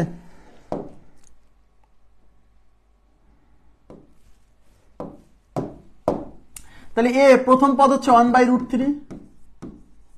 আচ্ছা, তারপরে আর এর মান কত? সাধারণ অনুপাত কত? সাধারণ অনুপাত এইটা থেকে এটা বিয়োগ দেন, ভাগ দেন। এটা হচ্ছে √3 ভাগ হচ্ছে, এটা +1 না কিন্তু -1, এই মাইনাস থাকলে মাইনাস সহ নিতে হবে, -1, এটা কি করলো -√3, তখন আর এর মান -√3। ক্লিয়ার বিষয়টা? এখন এইটা এরকম যেতে যেতে আমরা এই 81√3 কে কোথায় পাবো? তাহলে এই 81√3 কে আমরা কি ধরবো? n তম পদ ধরে n এর মান বের করবো। তাইলে tn = 81√3। ব্যাস, এরকম যেতে যেতে যেতে যেতে কোথায় যাই আমরা 81√3 কে পাবো? তাহলে আমরা ধরে নিচ্ছি 81√3 কে আমরা n তম পদে যাই পাবো, তাই এইটাকে n তম পদ ধরতেছি আর n এর মান বের করতেছি। ক্লিয়ার? আর এই tn এর সূত্র কি? r⁻n−1 = 81√3। এই এর মান হচ্ছে 1/√3 বসান, আর এই r এর মান হচ্ছে √3 - √3, তার উপর হচ্ছে n-1 = 81√3। এবার আর গুণ করে দিতে হবে, যেহেতু n বের করবো, n সম্বলিত রাশি রেখে দিব, বাকিগুলো পার করে দিব। তাহলে এই যে √3 এই পাশে নিচে আছে, এটা ওই পাশে যে ভাগ হবে, সরি গুণ হবে, তাহলে এই পাশে থাকবে কি? -√3, তার উপরে থাকবে n-1, আর এই পাশে আছে 81√3, আর এই √3 এই পাশে যে গুণ হবে এর সাথে আবার এই √3 আর এই √3 মিলে হবে হচ্ছে 3, দুইটা √3 মানে √3², এই দুইটা মিলে হবে 3। তাহলে এই পাশে থাকতেছে -√3, তার উপর হচ্ছে n-1, আর ওই পাশে থাকতেছে 81, আর এই √3 আর √3 মিলে হবে হচ্ছে 3। এই 3 দিয়ে 81 গুণ করেন না, গুণ করেন না কেন? এখন আমার টার্গেট হলো n এর মান বের করা। n কোথায় আছে? n আছে পাওয়ারে। যে জিনিসটা বের করবেন সেটা যদি পাওয়ারে থাকে, তাহলে দুই পাশে ভিত্তি সমান করতে হবে যেভাবেই হোক, তাই না? দুই পাশে ভিত্তি সমান করতে হবে। তাহলে এই পাশে ভিত্তি আছে -√3, মাইনাস ভুলে যান, √3, তাহলে এই পাশে আমাকে √3 আনতে হবে। √3 না আনা যাক, এগুলো ভেঙে তো 3 আনা যায়, 3 আগে আনেন, তারপর √3 এমনি নিচে নিয়ে আসতে পারবেন। তাহলে এই পাশে -√3, তার উপরে n-1 থাকলো, আর এই পাশে 81 মানে 3⁴ ইন্টু হচ্ছে 3। 81 3⁴ যদি না বোঝেন, 81 কে ভাঙবেন, 81 মানে 9 × 9, এই 9 মানে 3², এই 9 মানে 3², 3² আর 3² মানে 3⁴। তাহলে -√3, তার উপর হচ্ছে n-1, দেখেন 3⁴, আর এটা হচ্ছে 3 কিছু নেই মানে 1, সূচকের নিয়ম অনুসারে এটা হচ্ছে 4টা 3 আর এটা হচ্ছে 1টা 3, এগুলা সূচকের নিয়ম অনুসারে যোগ করলে এই পাওয়ার যোগ হবে, গুণ করলে পাওয়ার যোগ হবে। তাহলে 3⁴, 4 আর 1 5। এখন আমার এই পাশে আছে √3, আমার এই পাশে আছে 3, কিন্তু আমার তো এই পাশে √3 আছে, এই পাশে √3 লাগবে, তাহলে 3 কে √3 বানাই দিব। তাহলে -√3n-1, আর এই 3 কে √3 বানালে পাওয়ার 5 হয়ে যাবে ডাবল 10। এখন আমার এই পাশে বেজ হচ্ছে √3, আমরা যেহেতু n এর মান বের করব, n কোথায় আছে? n আছে পাওয়ারে, মানে যে জিনিসটা বের করব সেটা যেহেতু পাওয়ারে আছে, তাহলে আমাকে দুই পাশে ভিত্তি সমান করতে হবে। এই পাশে ভিত্তি আছে -√3, বাট এই পাশে আছে √3, তাহলে এই পাশে আমাকে -√3 বানাতে হবে, তাহলে এই পাশে মাইনাস নেই, আনতে হবে, কিছু করার নাই। তাহলে -√3n-1, এখানে মাইনাস নেই, নিয়ে আসলাম। কেন নিয়ে আসলাম? যেহেতু এর উপরে জোর পাওয়ার আছে, আর জোর পাওয়ার থাকলে এখানে মাইনাস আনলে কোনো সমস্যা নাই। কেন? কারণ মাইনাসের উপরে জোর পাওয়ার থাকলে প্লাস হয়ে যায়। কথা কি বুঝছেন? যেহেতু মাইনাসের উপরে জোর পাওয়ার থাকলে প্লাস হয়ে যায়, তাই এই মাইনাসটা আনলেও কোনো প্রবলেম নাই। তাহলে কেন আনলাম? এই পাশে মিলানোর জন্য, এই পাশে যেহেতু বেজে মাইনাস আছে। এবার দেখেন, এই পাশে বেজে -√3, এই পাশে বেজে -√3, দুই পাশে বেজ সমান হয়ে গেছে, তাহলে বেজ কাটা। এই পাশে পাওয়ার n-1, এই পাশে পাওয়ার n-1, তাহলে এই পাওয়ার আর এই পাওয়ার সমান। তাহলে অতএব n-1 = 10, এই -1 ওই পাশে নিয়ে গেলে ওই পাশে আছে 10, -1 যে যোগ হবে তার মানে 11, তাহলে n এর মান 11, তার মানে ধারার 11তম পদ হচ্ছে 81√3। ক্লিয়ার বিষয়টা? অন্য নিয়মটা বলতে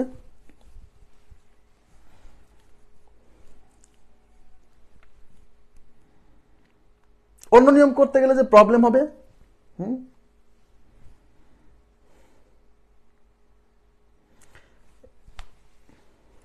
এই যে মাইনাস আছে যে সামনে।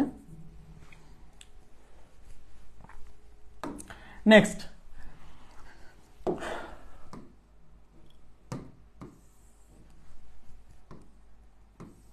সূচকের অঙ্ক করে থাকলে তো এই কথা, এই প্রশ্ন তোলার কোনো সুযোগ নাই।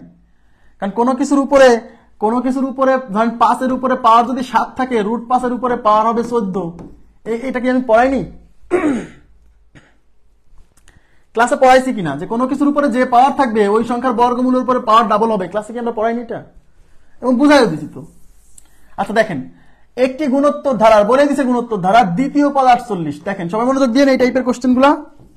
দ্বিতীয় পদ 48, তাহলে 48 কি? 48 দ্বিতীয় পদ মানে T2 এবং পঞ্চম পদ মানে T5 হলে সাধারণ অনুপাত কত? কি চাইছে? সাধারণ অনুপাত মানে আর এর মান কত? সাধারণ অনুপাত মানে আর এর মান কত? আচ্ছা, তাহলে আপনি যদি আর এর মান বের করতে চান, দেখেন এদিকে তাকান, দেওয়া আছে T2, তাহলে T2 এদিকে তাকান, T2 ইজ ইকুয়াল টু 48, এই যে T2 is equal two 48। T2 মানে কি? দ্বিতীয় পদ। তার দ্বিতীয় পদের সূত্র কি?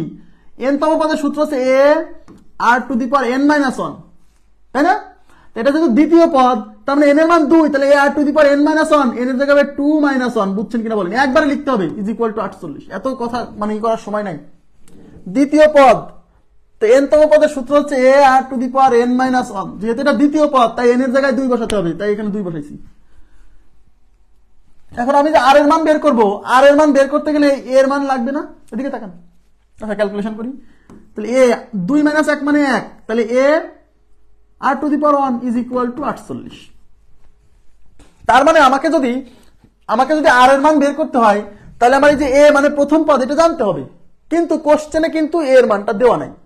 সুতরাং আমি এখান থেকে সরাসরি আর এর মানটা বের করতে পারছি না। তাহলে কি করবো? এটাকে একটা ইকুয়েশন দিয়ে রাখলাম যে এটা কোনো না কোনো কাজে লাগবে পরবর্তীতে, কারণ এখান থেকে বের করা যাচ্ছে না, তাহলে এটা কোনো না কোনো কাজে লাগবে, আমি এই জন্য রেখে দিলাম।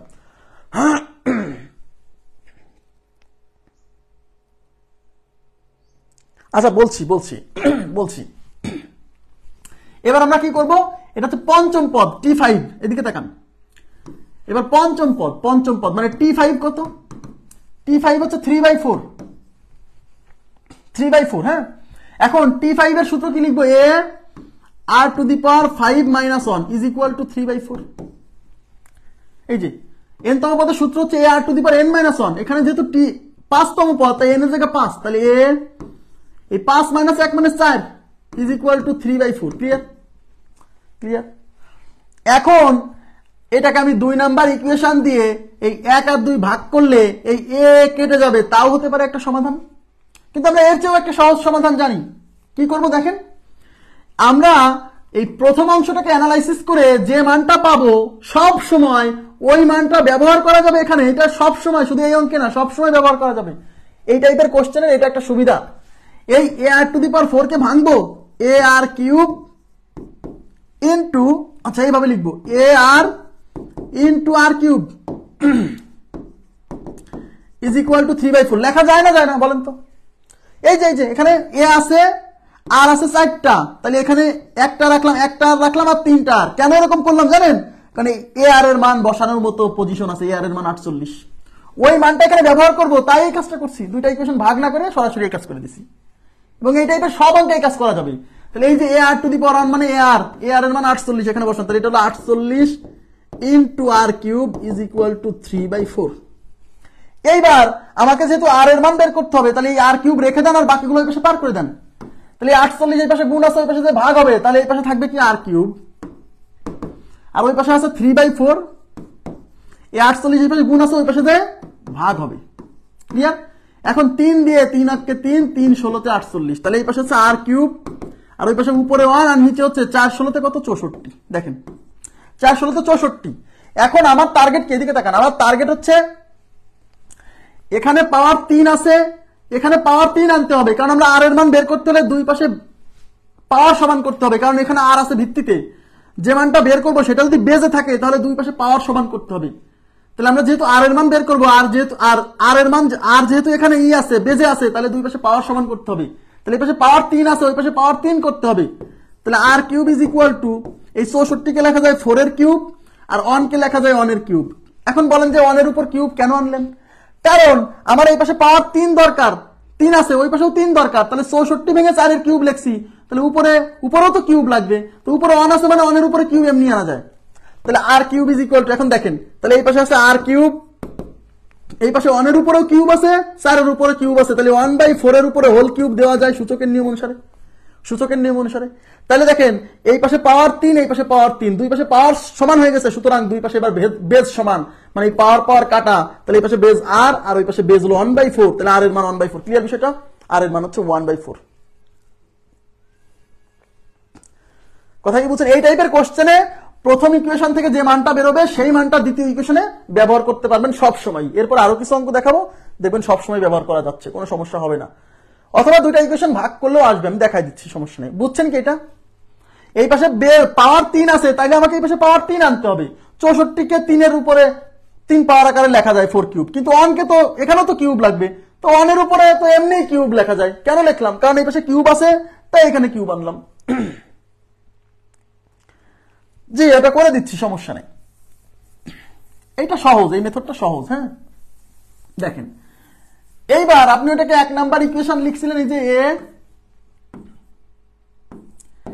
এ আর ইকুয়াল টু 48, এটা 1 নাম্বার ইকুয়েশন।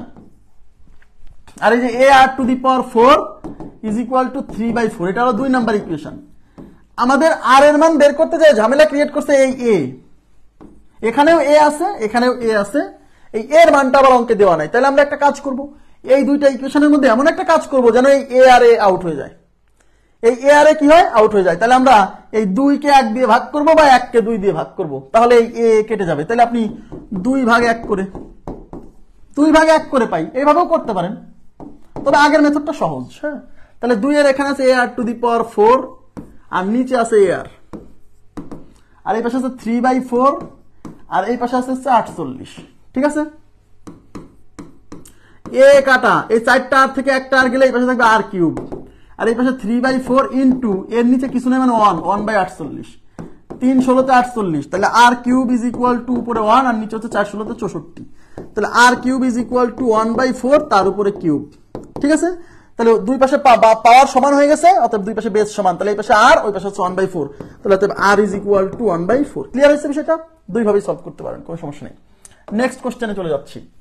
এই যে দেখেন,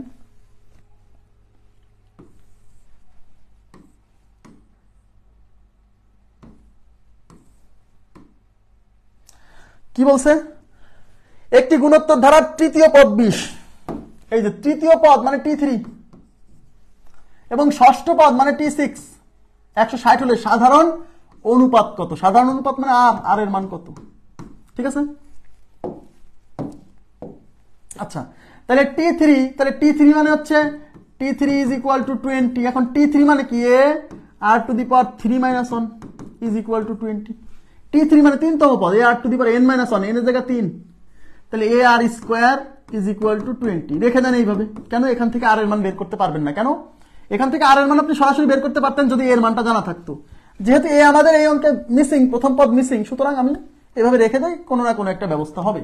এবার T6 নিয়ে কাজ করব। T6 ষষ্ঠ পদ 160, T6 এর সূত্র কি হবে? A R to the power 6 - 1 is equal to 160। ঠিক আছে, তাহলে A R to the power 6 - 1 মানে 5 ইজ ইকুয়াল টু 160। এবার এই জিনিসটাকে এইটার আদলে ভাঙায় লিখবো। আমি সবসময় বলছি এই টাইপের কোশ্চেনে এই মানটা এখানে ব্যবহার করা যাবে। অথবা কি করবেন? অথবা এই দুইটা ইকুয়েশন ভাগ করবেন, এ কেটে যাবে, আর এর মান চলে আসবে। দুইটা প্রসেস। তাহলে এই এ আর টু দি পাওয়ার 5 কে আমি লিখবো এ আর স্কোয়ার ইন্টু আর কিউব। কেন এ আর স্কোয়ার লিখলাম? যেহেতু এখানে আর স্কোয়ার আছে, তাই এটাকে এ আর স্কোয়ার কে সেপারেট করছি ওই মানটার সাথে মিলাই। এখানে আর আছে 5টা, তাহলে এইটা 2টা আর এই 3টা রেখে দিছি। এইটার মান হচ্ছে 20, এটা বসাবো তাই। তাহলে এটার পরিবর্তে 20 into r square is equal to 160। এই শূন্য দিয়ে এই শূন্য ক্যান্সেল, এই 2 দিয়ে এটা যাবে 8 বার, তার মানে এই পাশে আছে আর স্কোয়ার ইজ ইকুয়াল টু 8। এখন আমি কার মান বের করতে যাচ্ছি? আর এর মান। যেহেতু আমি আর এর মান বের করতে যাচ্ছি, কিন্তু এইখানে পাওয়ার আছে হচ্ছে 2,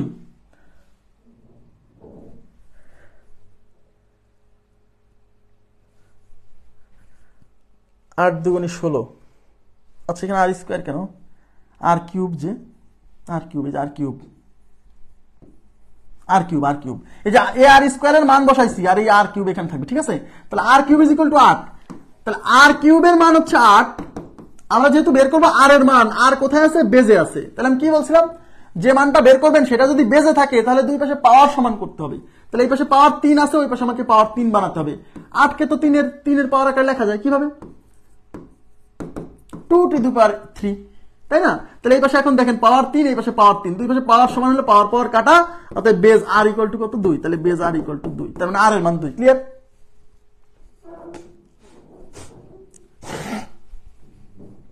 এখন দেখেন, এখন যদি মনে করেন যে আপনি এটাকে 2 নাম্বার ইকুয়েশন দিবেন, এবার এই 2 নাম্বারের 1 নাম্বার ভাগ করবেন, তাহলে এই এ কেটে যাবে আর এর মান চলে আসবে, কোনো সমস্যা নাই। ভাগ করা মেথডটা খারাপ আমি সেটা বলছি না, আমি বলছি আমার কাছে এটা সহজ লাগে তাই আমি এটা আগে করাইছি, সমস্যা নেই। এখন আপনি 2 ভাগ 1 করেন, 2 ভাগ 1 করেন, 2 ভাগ 1 করে 2 ভাগ 1 করলে এখানে আছে ar⁵ আর এখানে আছে ar² ইজ ইকুয়াল টু এখানে আছে 160 আর এখানে আছে 20। এই এ কাটা r⁵ থেকে r² গেলে এখানে থাকবে r3, এই 0 0 কাটা এটা থাকবে হচ্ছে 8, তাহলে r³ ইকুয়াল টু 8, r³ 8 হলে r³ equal to 2 cube, cube cube কেটে r ইকুয়াল টু 2। আমি 2 মিনিট বিরতি নিচ্ছি, আজান দিচ্ছি, হ্যাঁ 2 মিনিট।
আচ্ছা, তাহলে r³ ইজ ইকুয়াল টু 8, তাহলে r³ ইজ ইকুয়াল টু 8 হলে r³ is equal two 2 cube, cube cube কাটা আর এর মান হচ্ছে 2। ঠিক আছে, আশা করি বুঝছেন, এই টাইপের কোশ্চেন আপনারা পারবেন। দেখেন এখানে কি বলছে, এটা খুবই গুরুত্বপূর্ণ একটা টাইপ, এই টাইপটা খুবই ইম্পর্টেন্ট আমার কাছে মনে হয়েছে, হ্যাঁ আসার মতো। হ্যাঁ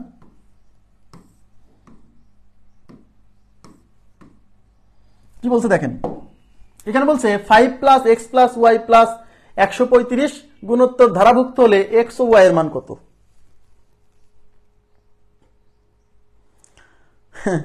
আচ্ছা, তৃতীয় ধাপের জন্য কোনটার উপর গুরুত্ব দেবেন, এই যে এই কথাটা কিন্তু জিজ্ঞাসা করা খুব কঠিন। কেন?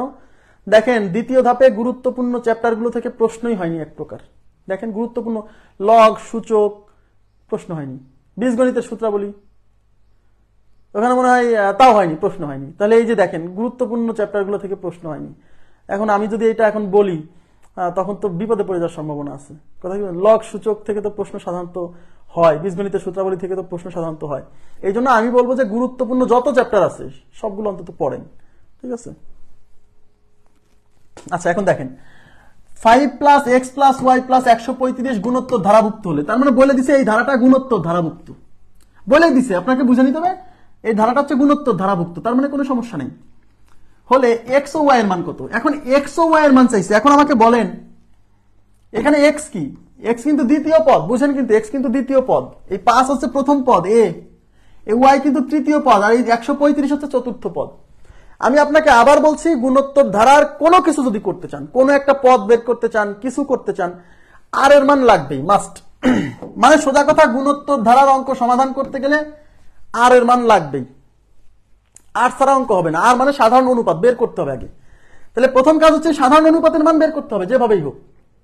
সাধারণ অনুপাতের মান বের করতে হবে। এখন প্রশ্ন হচ্ছে সাধারণ অনুপাতের মান আমি কোত্থেকে বের করব? আমার দেওয়া আছে প্রথম পদের মান জানি, প্রথম পদ a = 5, আর এটা 1 2 3 4 এই 135, এটা হচ্ছে 4তম পদ t4 135। ইয়েস, ওই জানা পদের মান থেকে, এদিকে তাকান, এইগুলোর মধ্যে প্রথম পদ আর এদিকে একটা জানা পদ দেওয়া থাকবে, ওই জানা পদের মান থেকে আপনাকে আর এর মান বের করতে হবে, এটাই নিয়ম। এখন এই t4 এর সূত্র কি? a r⁴ - 1 = 135, এই যে t4 4তম পদ, তাহলে a মানে কত? 5, তাহলে এর পরিবর্তে বসালাম 5 * r⁴ - 1 মানে 3 = 135। যেহেতু আর এর মান বের করবো, তাহলে আর ব্যতীত সব ওই পাশে পার করে দেন, তাহলে এই পাশে r³ রেখে দিলাম, ওই পাশে 135, এই 5 এই পাশে গুণ আছে, এই পাশে যে ভাগ হবে, তাহলে r³ = 5 দিয়ে কাটলে 5 দুগুণী 10, এই দেখেন 5 দুগুণী 10 থাকলো 3, 3 এর পরে 5 35, 35 কে 5 সাথে 35, তাহলে 27, তাহলে r³ = 27। আমি যেহেতু আর এর মান বের করবো, তাহলে এই পাশে যেহেতু পাওয়ার 3 আছে, ওই পাশে আমাকে পাওয়ার 3 বানাতে হবে যেভাবেই হোক, কারণ আমি আর এর মান বের করবো। আর কোথায় আছে? বেজে আছে, তো আমি যে মানটা বের করবো সেটা যেহেতু বেজে আছে, তাহলে দুই পাশে পাওয়ার সমান হতে হবে, না হলে বেরোবে না। তাহলে r³ = এই 27 কে লেখা যায় 3³, উভয় পাশ থেকে কিউব কিউব কাটা, তাহলে আর এর মান 3, তাহলে r = কত? r = 3। এইবার তাকাবেন প্লিজ, দেখেন কত সহজে বের করতে পারি। আপনাদেরকে আমি কি বলছিলাম বলেন তো, একটা গুণোত্তর ধারা কিভাবে গঠিত হয়?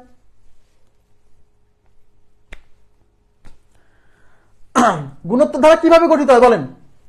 মনে আছে? এই প্রথম পদের সাথে আর এর মান গুণ করে তারপরের পদ, ওই যে কনসেপ্ট এখন আপনাকে তাড়াতাড়ি অঙ্কটা দ্রুত করতে সহযোগিতা করবে।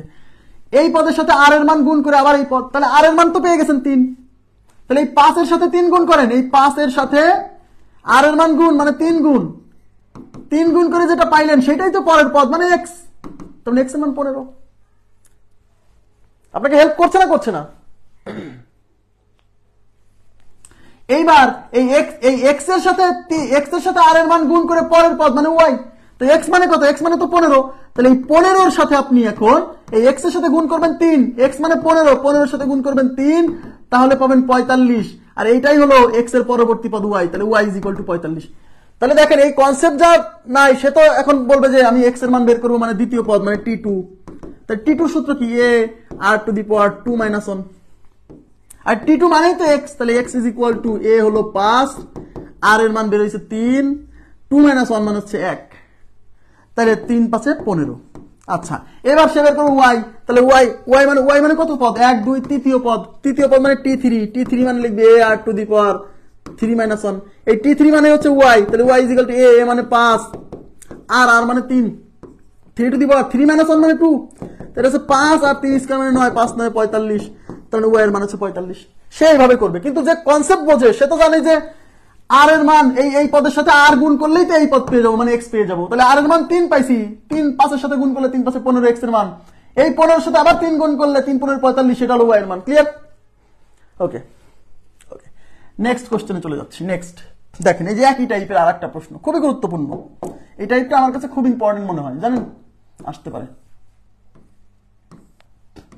এখানে কি বলছে দেখেন, এখানে বলছে 3xyz 243 গুণোত্তর ধারাভুক্ত হলে xyz এর মান কত? তো এগুলো গুণোত্তর ধারাভুক্ত, তাহলে আমি কি বলছি? এই যে xyz এগুলোর মান বের করতে হবে। xyz এগুলো কি পদ না? এগুলো কি ধারার পদ না? তার মানে আপনাকে এই ধারার x এর মান বের করতে হবে, মানে দ্বিতীয় পদ বের করতে হবে, যেটা প্রথম পদ a কত? প্রথম পদ a = 3, এটা হলো দ্বিতীয় পদ, এটা তৃতীয় পদ, এটা চতুর্থ পদ, এটা পঞ্চম পদ। তাহলে আপনি xyz এর মান বের করবেন মানে এই ধারার দ্বিতীয় তৃতীয় চতুর্থ পদ বের করবেন। তাহলে আমি কি বলছি, কোন ধারার পদ যদি বের করতে চান তাহলে তো গুণোত্তর ধারার পদ বের করতে গেলে তো আর এর মান লাগবে, আর ছাড়া তো হবে না, তাহলে আর বের করতে হবে। আর বের করবো কোথা থেকে? এই যে জানা পদ থেকে। এটা কততম পদ? 1 2 3 4 5, তার মানে এটা হচ্ছে পঞ্চম পদ t5, তাহলে t5 = 243। t5 এর সূত্র কি? a r⁴ মানে 5 - 1 = 243, তাহলে a r⁴ 5 - 1 মানে 4 = 243। এর মান কত? এর মান হচ্ছে 3, বসান এখানে 3, তাহলে 3 × r⁴ = 243। এই 3 এর পাশে গুণ আছে, ওই পাশে যে ভাগ হবে, তাহলে r⁴ = 243 / 3, তাহলে এই পাশে আছে r⁴, কাটাকাটি করেন, 3 × 8 = 24, 3 × 3 = 81, তার মানে r⁴ = 81। এখন আমরা বের করবো কিসের মান? আর এর মান, আর কোথায় আছে? বেজে আছে। তাহলে আমাকে কি করতে হবে? দুই পাশে পাওয়ার সমান করতে হবে। আবার বলছি, যে মানটা বের করবেন সেটা যদি বেজে থাকে তাহলে দুই পাশে পাওয়ার সমান করতে হবে। যে মানটা বের করতে হবে সেটা যদি পাওয়ারে থাকে দুই পাশে বেজ সমান করতে হবে। আমরা বের করবো আর এর মান, যেহেতু আর এখানে বেজে আছে তাই দুই পাশে পাওয়ার বানাবো সমান। তাহলে এখানে পাওয়ার 4 আছে, ওই পাশে পাওয়ার 4 বানাবো। 81 ভেঙে লেখা যায় 3 টু দি পাওয়ার 4। ব্যাস, ওই পাশে পাওয়ার 4 হবে। এখন দেখতে হবে কার উপরে 4 দিলে 81 হয়। 3 এর উপরে। যদি না বোঝেন 81 কে ভাঙবেন। 81 ইকুয়াল টু 9 গুণ 9। 9 মানে 3 স্কয়ার, 9 মানে 3 স্কয়ার, 3 স্কয়ার 3 স্কয়ার মানে 3 টু দি পাওয়ার 4। ক্লিয়ার? অথবা আরো উপায় আছে, 81 কে ভাঙবেন। 3 27 81, 3 9 27, 3 3 9। এই যে কয়টা 3 পাইছেন? 4টা 3। এই 4টা 3 গুণ করলে হবে 81। 4টা 3 মানে 3 টু দি পাওয়ার 4। এখন এই পাওয়ার 4 ক্যান্সেল। তাহলে আর ইকুয়াল টু কি? এই পাশে আর, এই পাশে 3। তাহলে আর ইকুয়াল টু 3। এবার আর এর মান, এই আর এর মান দিয়ে এই প্রথম পদ 3 কে গুণ করলে পরের পদ মানে x। তাহলে বলেন, এবার আপনারাই বলবেন। তাহলে x এর মান কত হবে? এই প্রথম পদ 3, তার সাথে আর এর মান, আর এর মান মানে 3 গুণ করবেন। 3 এর সাথে 3 গুণ করলে 9, তখন x এর মান 9। এই x এর সাথে আবার আর এর মান মানে 3 গুণ করলে y এর মান। তাহলে y ইকুয়াল টু x এর মান, x এর সাথে 3 গুণ, তাহলে x এর মান হচ্ছে 9, তার সাথে আর এর মান 3 গুণ করলে 27। z এর মান কেমনে পাবেন? এই y এর সাথে এইটার সাথে আবার 3 আর এর মান গুণ করে, মানে 3 গুণ করে পাবেন z এর মান। তাহলে y এর সাথে 3 গুণ, তাহলে y ইনটু হচ্ছে 3, তাহলে y এর মান আবার 27 বের হইছে, ইনটু হচ্ছে 3, 3 27 কত? 81। ক্লিয়ার বিষয়টা? আশা করি বুঝতে পারছেন। তাহলে এই টাইপের কোশ্চেন, বাহ সবাই উত্তর দিচ্ছে আমার আগে।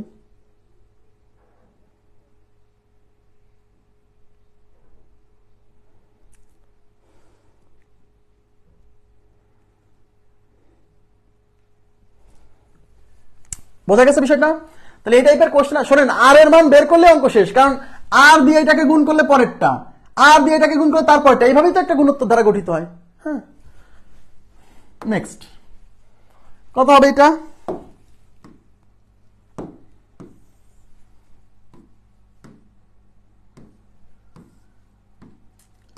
এখানে দেখেন একই একই,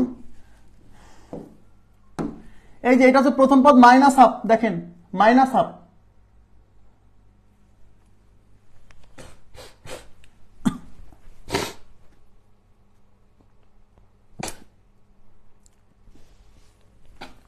তাহলে a is equal to minus half. Okay, x y z এর মান বের করতে হবে। এক্স ওয়াই জেড কি? এটা একটা গুণোত্তর ধারা বলে দিচ্ছে। তাহলে এক্স ওয়াই জেড কি এই ধারার পদ না? দ্বিতীয় পদ, তৃতীয় পদ, চতুর্থ পদ। তাহলে আমি কি বলছি, যে আপনি যদি এই ধারার এই পদগুলো বের করতে যান তাহলে আপনাকে আর এর মান বের করতে হবে, আর যেভাবে হোক বের করতে হবে। এই অঙ্কে যেহেতু আর এর মান দেওয়া নাই, তাহলে এই যে এখানে এই যে জানা পদ, তাহলে এটা প্রথম, দ্বিতীয়, তৃতীয়, চতুর্থ, এটা পঞ্চম। এই যে -2 হচ্ছে পঞ্চম পদ, এটা কিন্তু -2 পঞ্চম পদ। তার মানে t5 ইজ ইকুয়াল টু -2। এই মাইনাস সহ কিন্তু, এটা কিন্তু ভুল করেন না। t5 এর সূত্র কি? a r to the power 5 - 1 is equal two -2। এর মান কত? -1/2। তাহলে এর পরিবর্তে আমরা বসাবো -1/2 into r to the power 4 is equal two -2। এখন আমরা আর রেখে দেবো, এই আর রেখে দেবো, আর এই -1/2 এই 2 ওই পাশে নিয়ে যাবো। আচ্ছা, উভয় পাশ থেকে মাইনাস ক্যান্সেল, উভয় পাশ থেকে মাইনাস ক্যান্সেল। এবার 2 ওই পাশে গুণ হলে এই 2 দুগুণী কত হবে? 4। তাহলে r টু দি পাওয়ার 4 যদি 4 হয়, আমরা r এর মান বের করবো। আর কেমনে বের করবো? যেহেতু এখানে পাওয়ার 4 আছে, এই পাশে আমার পাওয়ার 4 আনতে হবে যেভাবেই হোক। কিন্তু ভাইয়া আমি তো পাওয়ার 4, এই 4 কে ভেঙে 2 স্কয়ার আনা যায়, 4 কেমনে আনবো? কোনো সমস্যা নাই। এই পাশে যেহেতু আমার পাওয়ার 4 আছে, ওই পাশে পাওয়ার 4ই লাগবে। তো এই পাওয়ার 4 কে করতে হলে এই 2 কে √2 বানাই দিতে হবে। একটু আগে পড়াইছি, কোনো কিছুর উপরে পাওয়ার যা থাকে ওই সংখ্যার বর্গমূলের উপরে পাওয়ার ডাবল হয়ে যায়। তা আমার আছে 2, কিন্তু আমার লাগবে 4, মানে ডাবল লাগবে। তাহলে এই 2 কে √2 বানাই দেন। কথা কি বুঝছেন? তাহলে এটা হচ্ছে √2 দিলাম, আর এই তাহলে পাওয়ার 2 হয়ে যাবে 4। দেখেন এই পাশে, এবার দুই পাশে পাওয়ার 4 হয়েছে, পাওয়ার ক্যান্সেল। তাহলে r ইকুয়াল টু √2। ব্যাস, আর এর মান আমরা পেয়ে গেছি। এইটাই দরকার ছিল। এইবার আমি এই প্রথম পদের সাথে এই আর এর মান গুণ করে পাবো দ্বিতীয় পদ, মানে এক্স এর মান। তাহলে এক্স ইকুয়াল টু কি হবে? এই -1/2 এর সাথে গুণ হবে কত? √2 গুণ হবে। ক্যালকুলেশন আছে। এই 2 কে ভেঙে লেখা যায় 2টা √2, লেখা যায় কয়টা √2? 2টা √2। কেন? এই √2 আর √2 কাটা, তাহলে এখানে কি থাকছে? -1/√2। তার মানে x এর মান হচ্ছে, x এর মান -1/√2। এইবার আপনি y এর মান কেমনে পাবেন?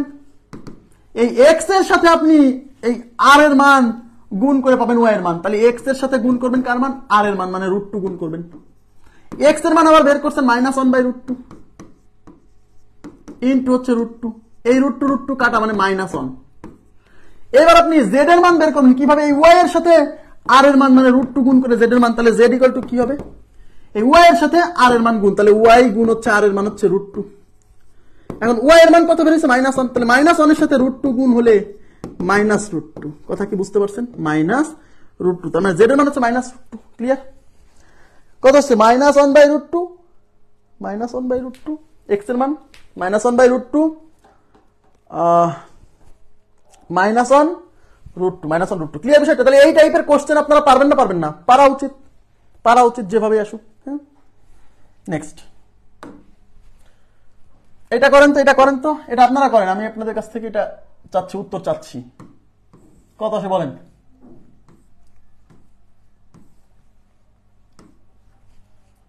এটার উত্তর বলেন তো।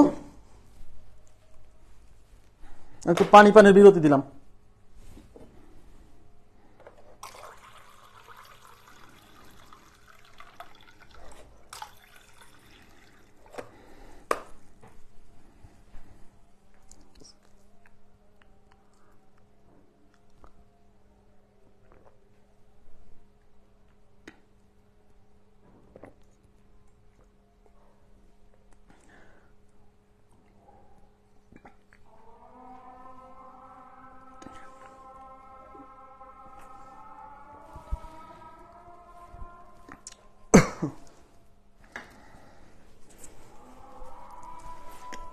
আচ্ছা, আরাফাত হোসেন উত্তর দিয়েছেন 21-63। আচ্ছা, রাজিয়া সরকার 21-63, তুহিন ভাইয়া বলেছেন 21-63, সাবিনা আক্তার 21-63, সবাই 21-63 বলছেন, তার মানে উত্তর 21-63 নাকি?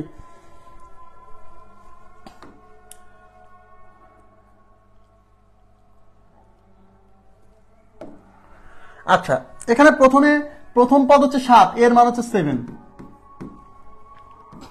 দ্বিতীয় পদ এক্স, তৃতীয় পদ হচ্ছে ওয়াই, আর চতুর্থ পদ হচ্ছে 189। যেহেতু এক্স এবং ওয়াই এর মান বের করতে বলছে, এক্স আর ওয়াই কি? এক্স আর ওয়াই হচ্ছে এই ধারার দ্বিতীয় পদ আর তৃতীয় পদ, তার মানে আমরা এক্স ওয়াই এর মান বের করবো, মানে এই ধারার দ্বিতীয় তৃতীয় পদ বের করবো। এই ধারার দ্বিতীয় তৃতীয় পদ বের করবো। তো যেহেতু এই ধারার দ্বিতীয় আর তৃতীয় পদ বের করবো, তাই আমাদেরকে আর এর মান বের করতে হবে। আর আর এর মান আমরা কোত্থেকে পাবো? এইগুলোর মধ্যে একটা জানা পদ দেওয়া থাকবে, ওই জানা পদ থেকে আর এর মানটা বের করতে পারবো। ক্লিয়ার? তাহলে এখানে জানা পদ কত? 189। এটা কততম পদ? 1 2 3 4, তার মানে T4। তার মানে T4 হচ্ছে 189। এই T4 এর সূত্র কি? a r⁴ - 1 is equal to 189। এর মান কত? এর মান হচ্ছে 7, তাহলে এটা 7 r⁴ - 1 মানে r⁵ ইজ ইকুয়াল টু 189। এই 7 এই পাশে গুণ আছে, ওই পাশে ভাগ হবে, তাহলে r³ is equal to 189 divided by 7। 7 দুগুণে 14, থাকলো 4, 4 এর পরে 9 মানে 49, 7 7 49, তাহলে r³ is equal two 27। r³ 27, তাহলে r³ ইজ ইকুয়াল টু এই 27 কে আমরা লিখতে পারবো 3³ ওইভাবে কিউব কাটা, তাহলে r ইকুয়াল টু কত? r is equal two 3। এই r এর মানটা দরকার ছিল, এই আর এর মান পেয়ে গেছি। এবার এই 7 এর সাথে আর এর মান মানে 3 গুণ করলে পাবো পরের পদ মানে x, তাহলে x ইকুয়াল টু কত? এই 7 এর সাথে গুণ হবে কত? 3 মানে 21। এবার y এর মান কেমনে পাবো? এই x এর সাথে r এর মান গুণ করলে পরের পদ মানে y পাবো, তাহলে y ইকুয়াল টু কি? x এর সাথে গুণ হবে কত? 3। x এর মান আবার আগে বের করা আছে 21, 21 গুণ 3, 3 21 কত? 3 21 63। তাহলে বুঝতে পারছেন? তাহলে x এর মান হচ্ছে 21 আর y এর মান হচ্ছে 63। খুব গুরুত্বপূর্ণ অঙ্ক এবং খুব মজার। হ্যাঁ, মানে আমি আবার বলছি, এই টাইপের কোশ্চেনে ভিতরে কিছু আননোন পদ থাকবে, ওই আননোন পদের মান বের করতে বলবে, আর এই আননোন পদের মানগুলো বের করতে গেলে আর এর মান লাগবে। আর সেই আর এর মান দেওয়া থাকবে না, সেই আর এর মান বের করার জন্য এখানে একটা পদ দেওয়া থাকবে যেটা জানা, ওই পদকে ব্যবহার করে আর এর মান বের করতে হবে, তারপরে গুণোত্তর ধারার পদগুলো যেভাবে বের করতে হয় সেই সিস্টেমে আগাতে হবে। ক্লিয়ার? ওকে, এবার যাচ্ছি পরবর্তী কোশ্চেনে। পরবর্তী কোশ্চেন কি বলছে? 77 নম্বর দেখেন।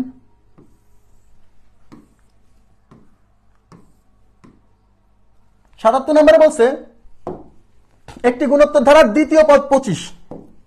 এটা তো দ্বিতীয় পদ মানে T2, এটা তো ষষ্ঠ পদ মানে T6। বলছে সাধারণ অনুপাত কত? আর এর মান চাইছে। ওকে ফাইন, আর এর মান চাইছে আর।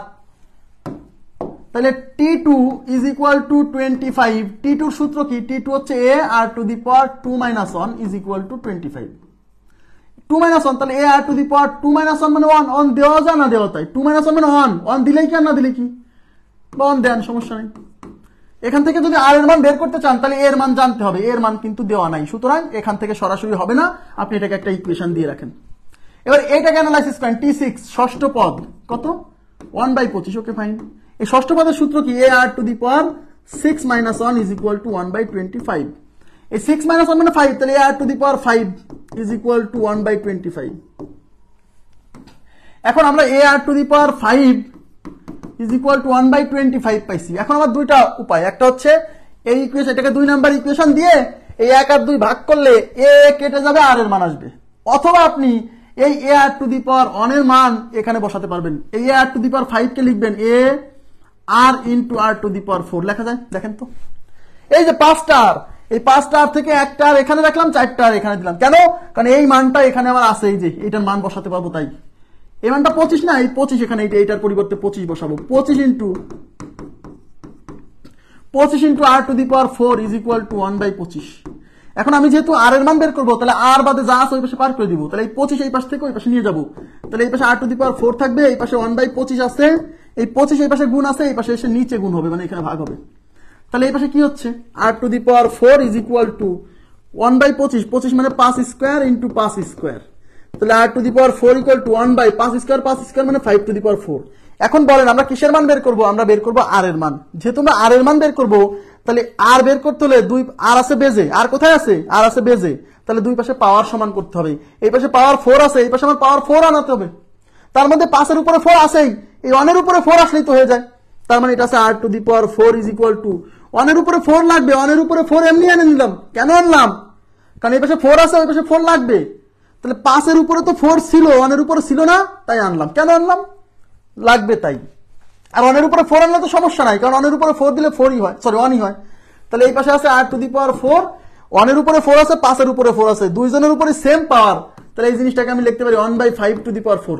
যখন দুইটা উপর নিচে যখন ভগ্নাংশ আকারে থাকে এবং দুইজনের উপর যখন একই পাওয়ার থাকে, তখন ওই দুইজনকে একত্রে লিখে পাওয়ারটা একবারে লেখা যায়, তাহলে এই পাশে পাওয়ার 4, এই পাশে পাওয়ার 4, দুই পাশে পাওয়ার 4 কাটা, তাহলে r ইজ ইকুয়াল টু 1/5। সূচক জাস্ট সূচকের সিম্পল ব্যবহার, এর আগে আমরা করছি 1/5, ঠিক আছে,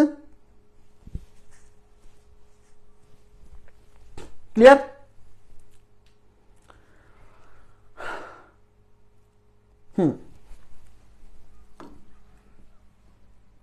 আচ্ছা, এখানে কি বলছে,